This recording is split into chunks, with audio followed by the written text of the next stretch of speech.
요한일서 5장 13절에서 마지막 절 21절까지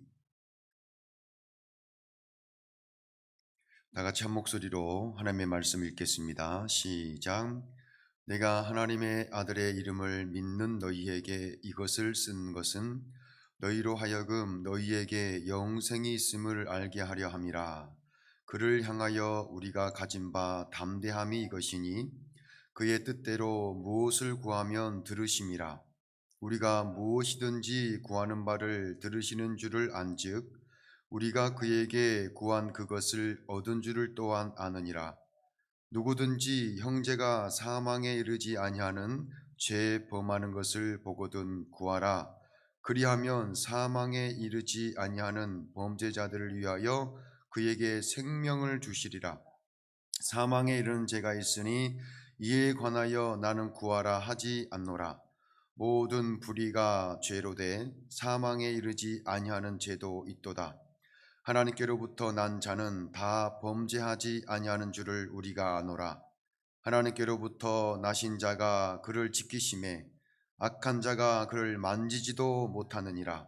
또 아는 것은 우리는 하나님께 속하고 온 세상은 악한 자 안에 처한 것이며 또 아는 것은 하나님의 아들이 이르러 우리에게 지각을 주사 우리로 참된 자를 알게 하신 것과 또한 우리가 참된 자 곧 그의 아들 예수 그리스도 안에 있는 것이니 그는 참 하나님이시요 영생이시라. 자녀들아 너희 자신을 지켜 우상에게서 멀리하라. 아멘. 프랭크 루박 선교사님이라는 분이 1884년 미국에서 태어나서 필리핀 무슬림 마을에서 사역을 했던 분입니다. 그는 하나님과 24시간 함께하고 있다는 친밀감을 과연 느낄 수 있을까에 갈등하다가 1930년 나의 남은 인생을 이 질문에 대한 답을 찾는 실험으로 삼으리라 하는 결심을 하게 됩니다. 그는 매일 하나님을 얼마나 경험하고 사는지를 기록으로 남기기 위해 일기를 썼습니다. 그는 지속적으로 주님을 바라보며 산 6개월 동안의 삶을 기록으로 남겼습니다. 주님과 친밀한 교제의 기쁨을 알고 싶은데 왜 안 될까 하는 고민이 우리 모든 성도들에게 있습니다. 생각해보니 주님을 바라보는 것이 고작 작심삼일 수준이었습니다. 얼마간은 주님을 바라보다가 어떤 일이 생겨 분주해지면 잊었다가 다시 바라보는 것의 반복이었습니다. 그런데 프랭크 루박 선교사의 글을 읽고 그와 같이 살면 주님과 친밀한 교제의 눈이 열리겠구나 하는 믿음이 생겼습니다. 저는 예수님을 믿어도 사람은 안 변할 줄 알았습니다. 그런데 24시간 주님을 바라보기 시작하면서 사람은 변한다는 확신을 갖게 되었습니다. 그것은 다른 사람의 변화가 아닌 제 자신의 변화를 보면서 믿게 되었습니다. 정말 놀라운 일이 아닐 수 없었습니다. 그래서 전 교인들에게 예수 동행일기를 쓰도록 동기부여했습니다. 당신은 오늘 아침 일어났을 때 예수님을 생각했습니까? 식사할 때 예수님을 생각했습니까?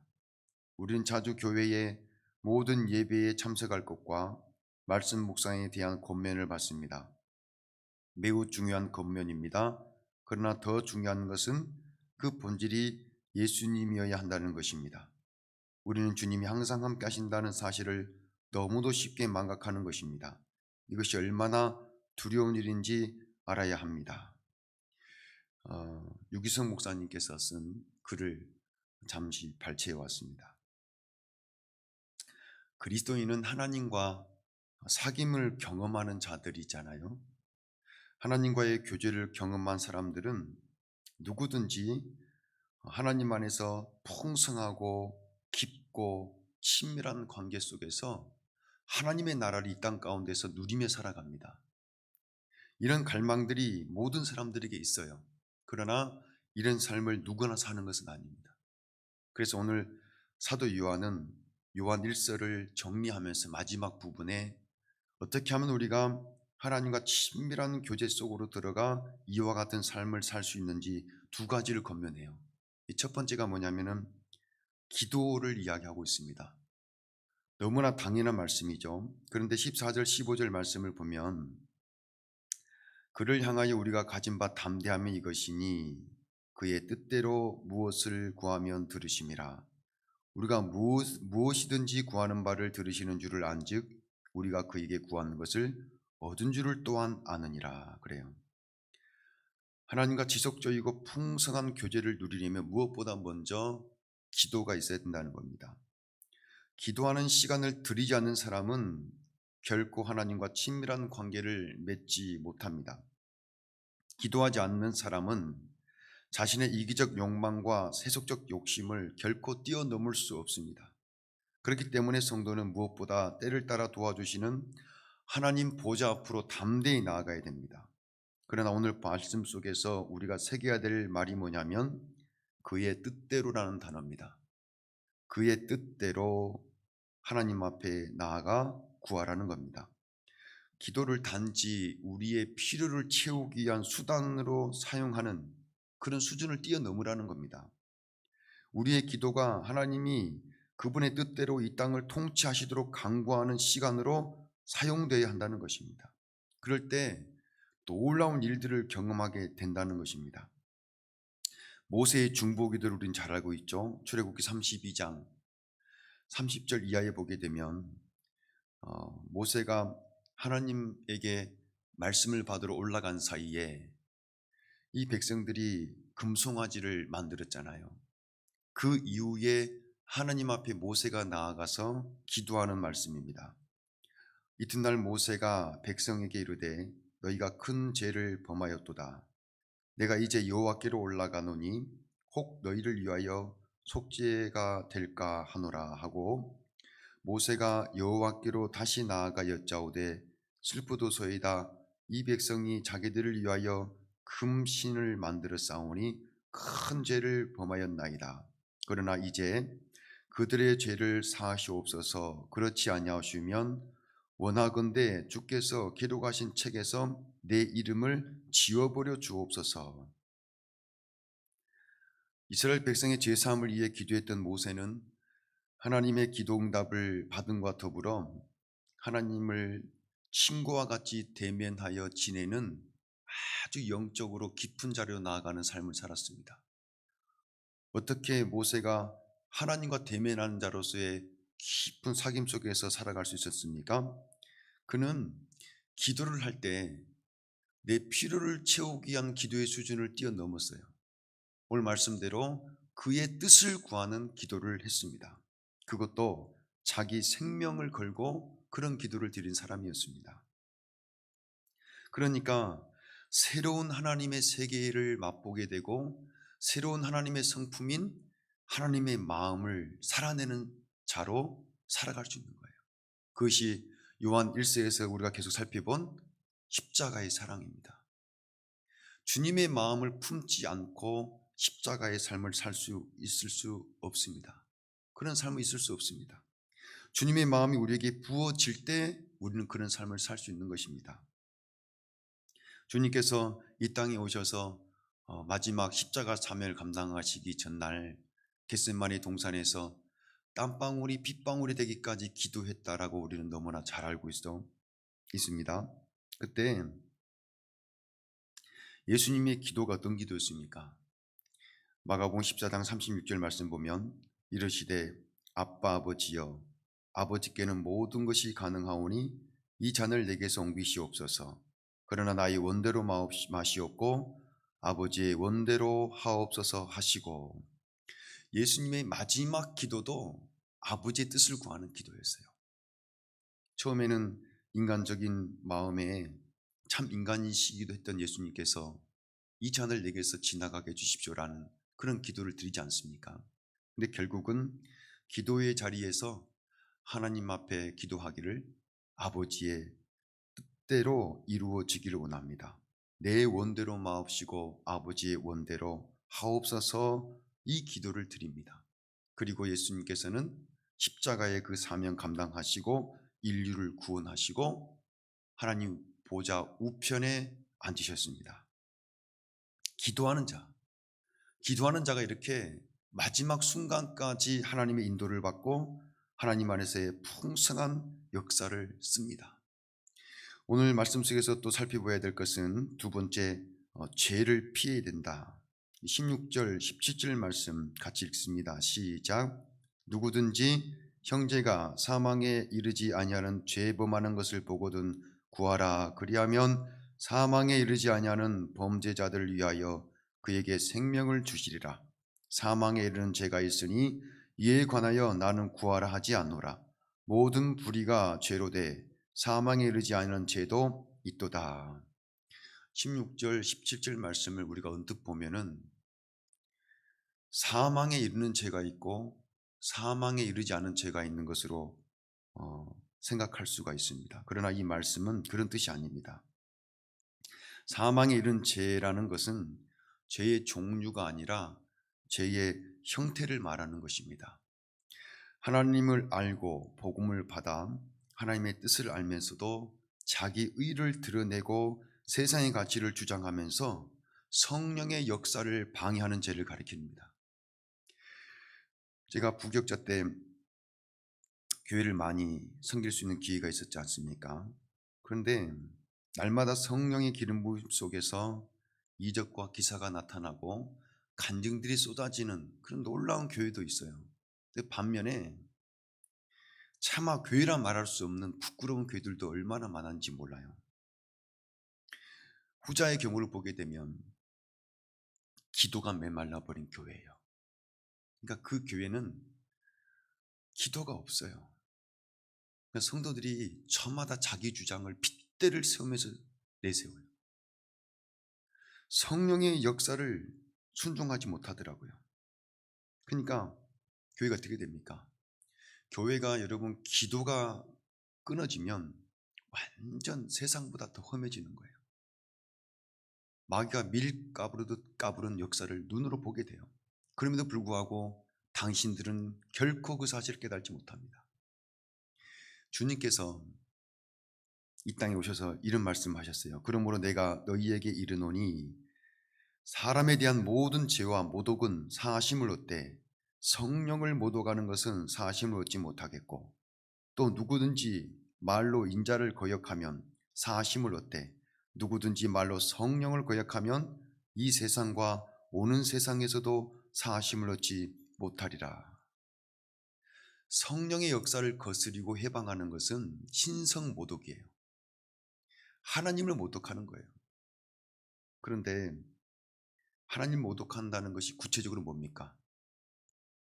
교회 안에서 하나님의 말씀을 알고 또 교회 안에서 직분을 받고 또 교회 안에서 여러 가지 일들을 감당하면서 나를 드러내는 거예요. 세상적 방법을 동원해서 교회를 끌어가려고 하는 겁니다. 하나님 필요 없다 이거예요.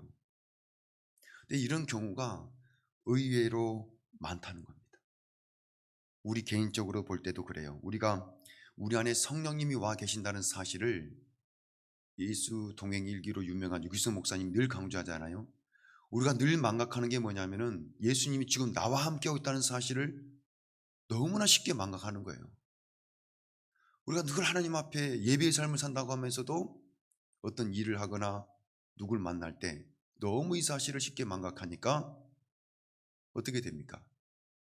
전혀 하나님과 관련 없는 인생이 되어버릴 경우가 너무나 많다는 거예요. 그래서 이게 죄라는 사실을 인지해야 돼요. 다른 게 죄가 아니라 이게 죄예요. 하나님을 인정하지 않는 것이 죄예요. 그래서 우리가 하나님을 인정하지 못할 때 영적으로 감각이 둔해지고 무뎌집니다.